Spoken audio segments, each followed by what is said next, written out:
Taste the Daily.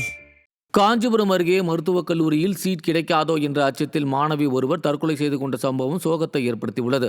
Thirukalimedu பகுதியைச் சேர்ந்த auto ஓட்டுநர் சாதிக்கின் மகள் சமீமா இரண்டாவது முறையாக எழுதிய நீட் தேர்வில் 502 மதிப்பெண்கள் பெற்ற நிலையில் கவுன்சிலிங்கில் தனக்கு சீட்டு கிடைக்குமோ கிடைக்காதோ என்ற அச்சத்தில் தூக்கிட்டு தற்கொலை செய்து கொண்டார். நீட் விலக்கு ரகசியம் இருப்பதாக கூறிய வாரிசு துணை முதல்வர் மாணவியின் துயர முடிவுக்கு என்ன பதில் சொல்லப் போகிறார் என மக்கள் கேள்வி எழுப்பியுள்ளனர்.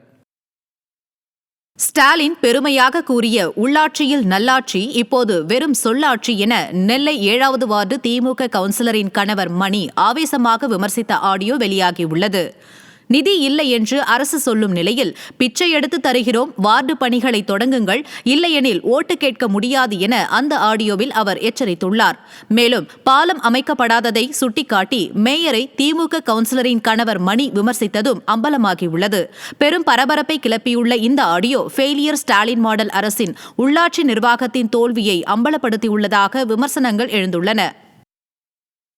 அந்த ஒரு கல்லு வெட்டு 6 லட்சம் ரூபா தான், வெறும் 6 லட்சம் ரூபா தான். இதை கூட உங்களால போட முடியல. எந்த லட்சத்துல இருக்கு பாருங்க.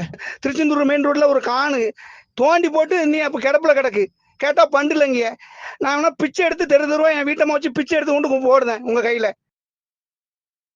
திண்டுக்கல் மாவட்டம் கொடைக்கானலில் நடைபெற்ற குறைதீர் கூட்டத்தில் விடிய அரசின் முகத்திரையை விவசாயிகள் கிழித்தெறிந்தனர். கோட்டாட்சியர் அலுவலகத்தில் நடைபெற்ற கூட்டத்தில் பங்கேற்ற விவசாயிகள் 6 மாதமாக குறைதீர் கூட்டத்தில் மனு அளிப்பதாகவும் பொய்யான தகவலை மட்டுமே அலுவலர்கள் தருவதாகவும் புகார் கூறினர். ஸ்டாலினின் ஃபெயிலியர் மாடல் அரசில் கையுட்டு கொடுத்தால்தான் காரியமே நடக்கிறது என நேருக்கு நேர் குற்றம் சாட்டினர். மேலும் போதை காளான் நடமாட்டம் அதிகரித்திருப்பதாகவும் அனுமதி பெறாத கட்டிடங்களுக்கு திருட்டு மின் இணைப்பு வழங்கப்படுவதாகவும் அலுவலர்களை சாடினர். விவசாயிகளுக்கு நாம மனு கொடுக்குறோம், எங்க குழப்பு தலைமுறை விட்டு வந்து மனு கொடுக்குறோம். நீங்க என்ன செய்றீங்க, அந்த கடமைக்கு நீங்க அந்த சம்பந்தப்பட்ட அதிகாரிகள் அனுப்பிச்சு விட்டுறீங்க. ஆனா அந்த மனுக்கள் மீது முறையான நடவடிக்கை எடுக்காது, பதில் அனுப்புறதில்லை. ஏதோ கடனுக்கு போய்